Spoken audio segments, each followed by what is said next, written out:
আসসালামু আলাইকুম, সবাই কেমন আছেন? অবশেষে সবাই নামাজ পড়া শেষ হয়েছে, এখন বাসায় চলে যাব।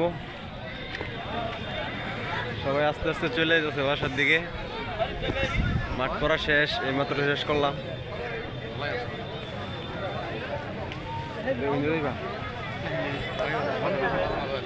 ওই দিক দিয়ে যাবো নাকি?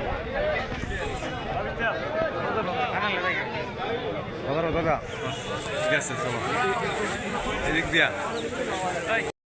তো সবাই নামাজ শেষ হয়েছে, ঠিক আছে, এখন এই যাচ্ছি বাসার দিকে রওনা করছি। চলে যাবো। আমাদের এই মাঠটা অনেক বড়, ঠিক আছে, সবাই নামাজ অনেক মুসল্লি হয়েছি আলহামদুলিল্লাহ। আমাদের এলাকার সবাই নামাজ পড়লো, তখন আস্তে আস্তে সবাই বাসায় চলে যাইব। নামাজ শেষ, তারপরে আবার কুরবানি দেওয়া হইব। আমাদের আরেক ভাই আছে পিছে।